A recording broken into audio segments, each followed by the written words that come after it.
Hello my amazing people and welcome back to my channel if you're back.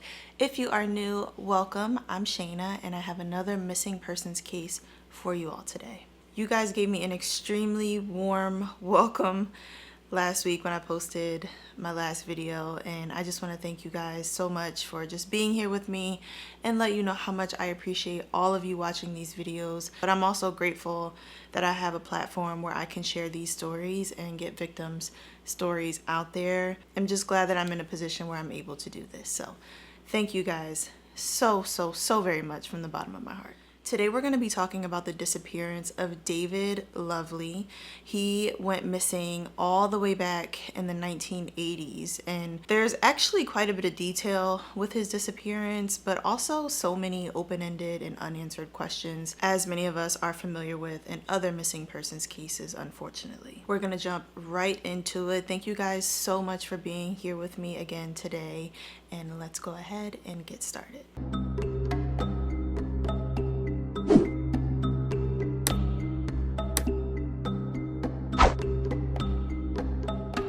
David Vernon Lovely was born on August 29th, 1965, and grew up a very bright and imaginative kid with the tendency to be more on the introverted side compared to his peers. David's family said that he was always more on the shy side, but a medical event that he had at a very young age made him become even more introverted.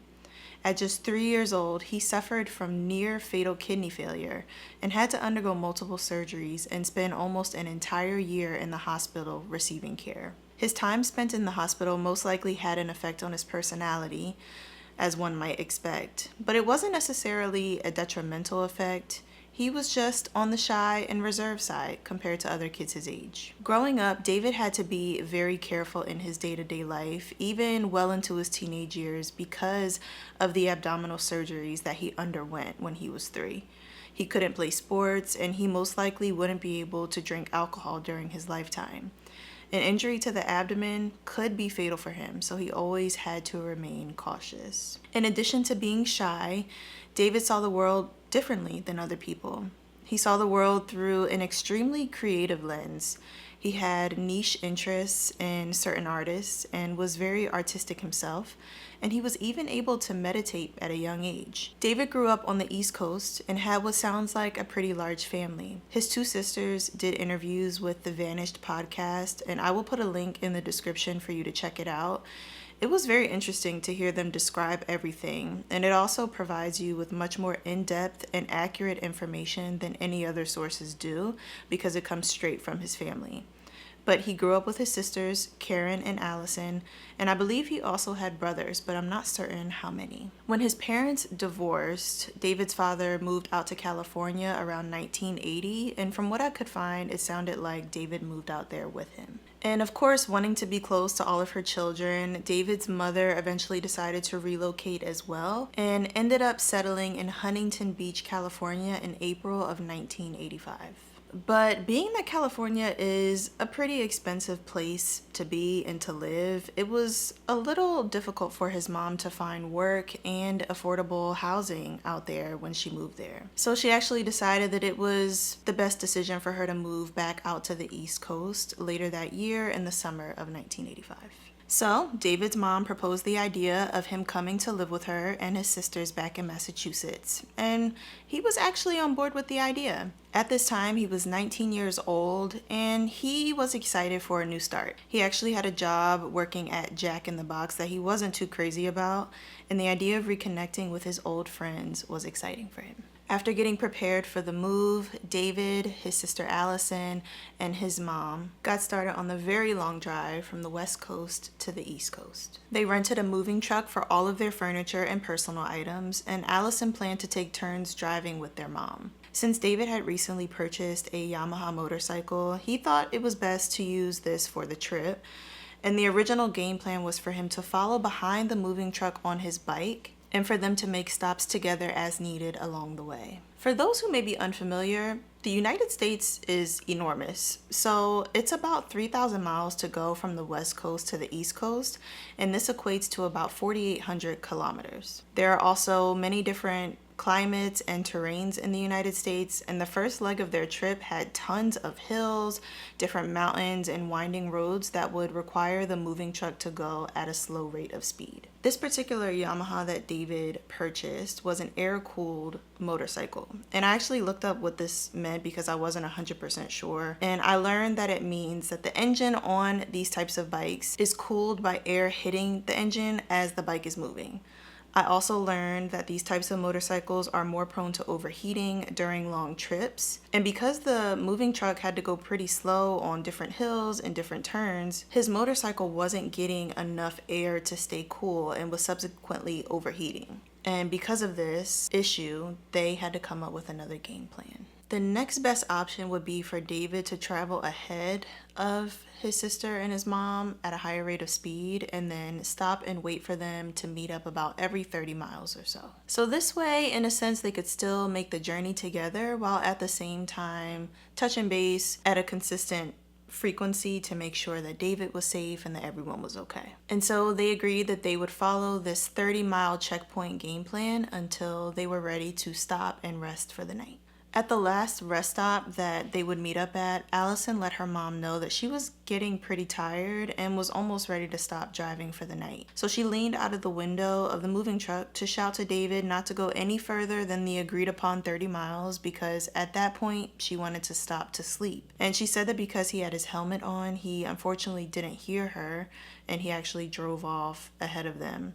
But even though he didn't hear her, she figured that she would see him at the next 30-mile mark as long as things went according to the original plan. After 30 miles, Allison and Mom stopped, but they saw no sign of David anywhere. They thought that it was odd, but figured that maybe David had continued on to the next rest stop, so they went as far as the next rest area, but they didn't see him along the way and didn't see him at the rest stop either. At this point, Allison began to worry, but her mom tried to calm her down by telling her about a conversation that she had had with David earlier in the day.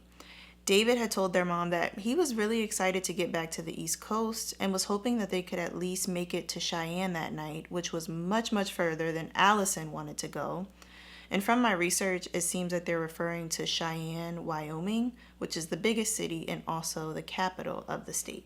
Even though their mom seemed pretty assured by this idea that maybe David had carried on to Cheyenne, Allison was still extremely worried, but she knew that she wouldn't be able to make it as far as Cheyenne. She really needed to get rest. And Allison also had this feeling that maybe at some point they had passed David on the road, that maybe something had gone wrong. It really wasn't like him to go off on his own. If he was safe and nothing was amiss, he, of all people, was likely to stick to the plan. So exhausted from the day, but obviously still very worried, Allison pulled the moving truck over onto the side of the road, so to park it up in a place that was safe, but also that was very visible from the road. So if David was driving by, he would be able to see that they were there waiting for him.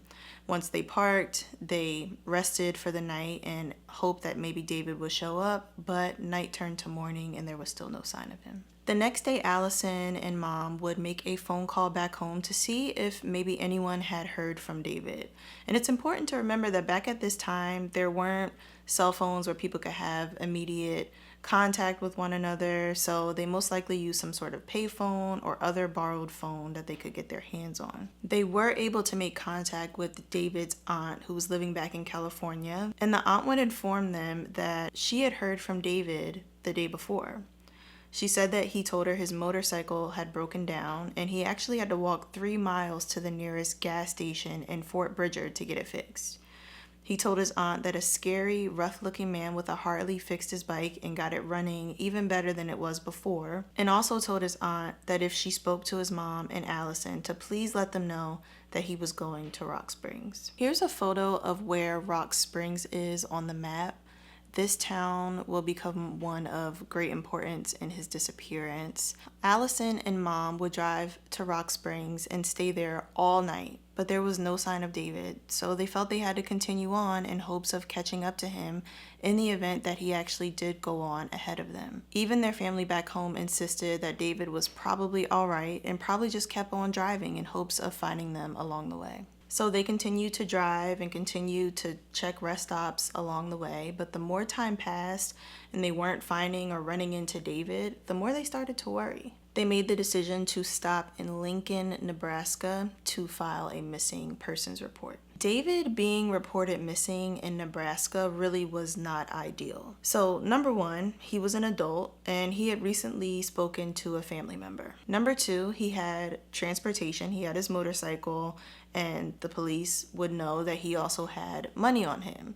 Allison and Mom knew that he had cash. He also had a change purse that was full of coins, so he had money, and I believe they said the actual cash amount that he had was $150. And number three, the family was making a really, really long trip from literally one side of the country to the other, so it would be very easy, or it could be very easy, especially back at that time, to lose contact with one another along the way. So needless to say, David being missing was not a priority for the police in Nebraska. And to top it all off, he was last seen in a different state, that state being Wyoming, and he had a California driver's license, and his motorcycle had a California license plate. So he really was not, unfortunately, at the top of their priority list. And his family most likely could feel this. With basically no other option, Allison and Mom continued all the way to the East Coast and made it to Massachusetts, hoping the entire time that they would arrive and find David safe and sound. But they were extremely disappointed when they got there, and I'm sure maybe heartbroken and even more worried now to find that he wasn't there. They contacted his friends or anyone that he may have reached out to, and no one had heard from him. The very last time anyone had contact with David was on August 5th, 1985. 10 days after this, on August 15th, they would get a call from police in Sweetwater County stating that they had found David's motorcycle, but there was no sign of David anywhere. The detective that was on the case matched up the missing persons report with the abandoned motorcycle and pieced together that this bike belonged to the missing boy. Because his bike was found in Sweetwater County, Wyoming would be responsible for taking over David's case from this point forward. So even though he was reported missing in Nebraska, Wyoming was now responsible for his missing persons case. The people who found David's motorcycle were out camping in the area, and they said that it looked pretty undisturbed with all of David's items seemingly untouched. Police would see that there was money left behind, all of his cash and coins. They would see that his helmet was still there, and the motorcycle was in running condition and had a half a tank of gas. The location that the motorcycle was found is extremely remote. It's off of a street called Middle Baxter Road in Wyoming, not too far from Rock Springs, which is where David told his aunt he would be traveling to. The odd thing about this location is that David wouldn't have even had any way of knowing that it existed. It's an area that only a local of the area might know about because of how far off the beaten path that it was. When his sister described the location on the podcast, it was hard for me to even fully understand where she was describing that it was because of just how remote it sounded based on her description. There were no landmarks in this area. There just was nothing out there that would be of relevance to David. So it was very confusing and hard to understand why his belongings would be found in this location. The only other important thing that the campers told police was that a few days before, they saw someone driving away from the area where David's motorcycle was found. They said they couldn't tell if it was a man or a woman, but this person had long hair, and they also had some sort of luggage on the back of their motorcycle. They also could see that this motorcycle had a turquoise, chrome kind of color to it, but that was pretty much it. But what's interesting is after this person drove away from the area, nobody else has reported any other sightings of anyone else being in, around, or leaving this area at all. So that's presumably the last person who was in this area around where David's bike was. From what I could find, there wasn't a ton as far as evidence goes. It was actually raining around this time that they found his motorcycle, so they weren't able to collect any fingerprints. And I also didn't see anything online or hear anything about any evidence of foul play or any indication that there was a violent interaction around his bike. It just seemed like the bike was there and all the stuff was there and he just vanished. There were searches done on foot, of course. There were horses that were used. Searches on horseback were a little helpful in this area because it was kind of hard to navigate on foot. And they also apparently had a helicopter come out and help to look for David. But after a couple hours of searching, they were not able to find him. And it's unfortunate, but it's not surprising that if he were in this area, they would have trouble finding him because apparently it was a really difficult area to search. If he were under the brush somewhere, he could easily be missed. After this initial search, there really wasn't a ton more searching done for David, and there also weren't any missing persons alerts sent out so that the people in the Rock Springs area would know to keep an eye out for David. There was nothing like that done, which I can imagine if maybe that was done, someone in the area probably would have seen David, especially if he was at a gas station trying to get help with his motorcycle. He probably was there for an extended period of time. If the people in Rock Springs saw maybe a missing persons flyer or something along those lines, someone probably would have been able to come forward with some sort of information. But police were able to confirm the phone call that the aunt received from David from the bingo truck stop, and that was the last confirmed location of David Lovely. So the road that David's bike was found on is called Middle Baxter Road, I believe, and there's multiple Baxter roads in Wyoming. And his family would find out that detectives went out to a Baxter Road some years later, but they were actually searching the wrong one, unfortunately. Another frustrating detail is the fact that police took photos of the scene when they found David's motorcycle, and after the fact misplaced the photos. So according to one of his sisters, there's very little in his file at all. There's very little detail, very little reporting, and there's not even any photographs in David's missing persons file. Years later, one of David's cousins would come forward and say that around the same time the aunt got a phone call, this cousin also got a phone call from David. And according to this cousin, David told him that he was going somewhere to have a drink. And this really stood out to everyone as extremely odd because David pretty much could not drink because of his abdominal surgeries and issues that he had with his kidneys. So everyone was kind of scratching their head and wondering, is that really what he said, or did he mean something else? Is it possible that the man who fixed David's motorcycle offered to take him out for a drink or made friends with David and proposed that maybe they go somewhere and hang out? It's possible. According to his sister, he was way too shy of a person to ever walk into a bar or crowded area alone. But if he met someone at the truck stop and made friends with them, maybe he would have felt comfortable to go out and hang out with them. It's also important to know that back at this time, Rock Springs, I guess, had some sort of reputation for just not being the safest area. It was known to have a very heavy drug presence as well. So is it possible that David met someone there who wanted to do him harm? Or is it possible that he traveled off Baxter Road by chance just to find somewhere isolated to rest for the night? Maybe he could have fallen when he was trying to go for a walk and got trapped under the brush somehow. But no friends or family would ever hear from David ever again, which is extremely sad. And police even checked with the nearest airport because there's an airport that's not too far away, but he didn't take any flights out of there. But either way, he just wasn't the type of person who would abandon his whole family and all his friends and everyone he knew and loved and just vanish like this on purpose. It seems like the key to solving this would be with someone in Rock Springs. There wasn't a ton of questioning done at the time by police. It didn't seem like they really went around and talked to people in Rock Springs. I could be wrong, but it just doesn't seem like it based on what I was able to learn. Apparently, they also never questioned the mysterious man that David told his aunt about, who he said was scary at the bingo truck stop, the man who presumably helped him fix his motorcycle. So there's a lot of questions around that. I did see that some people on Reddit speculate that this scary man at the truck stop had to have something to do with David's disappearance. And it's easy to conclude that, but we really don't know. It's just super suspicious that he would mention to his aunt that this person was a scary looking man. Did he do it casually, in passing, or was he really feeling afraid? The only thing that we do know for sure is that if someone wanted to make David disappear, it had nothing to do with money. Money was not the motive in this situation because all of David's belongings were left untouched.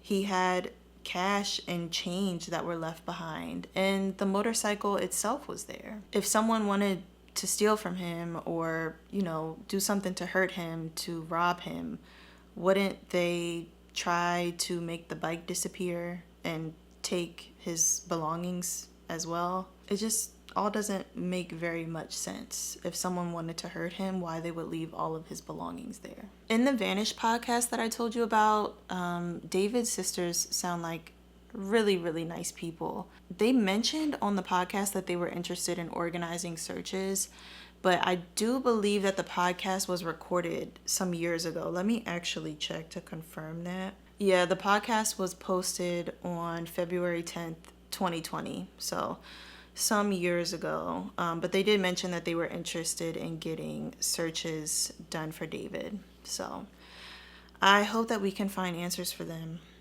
His older sister Karen mentioned that David was extremely close to his other sister Allison. When he went missing at 19 years old, she was 20 years old. So they literally only had 1 year between them.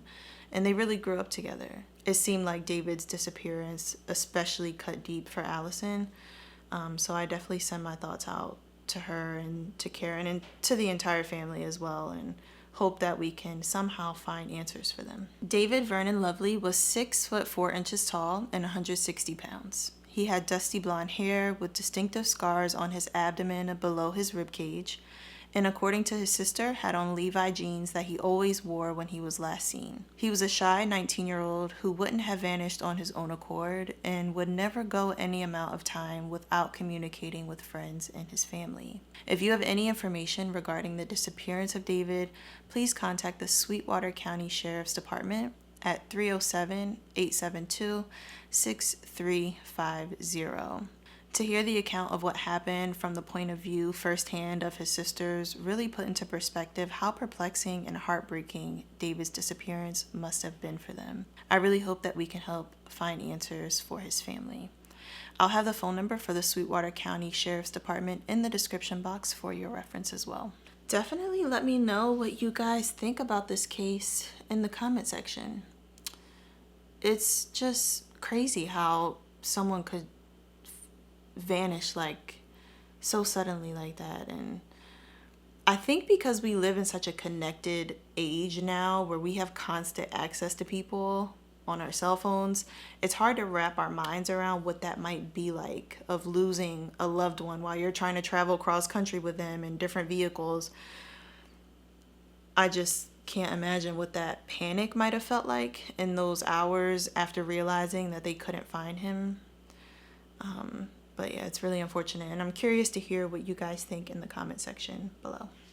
But as always, I would love to thank you guys for being here with me today. I'm, again, just happy to be back and getting the stories out there of people who need their stories told, and I'm looking forward to continuing to do this. I appreciate you spending time with me, and I hope that you have an incredible week. And I forgot to say it in my last video, but if you made it this far, you are loyal. You really are, and I appreciate you. Thank you so much, guys. I'll see you in the next video. Peace.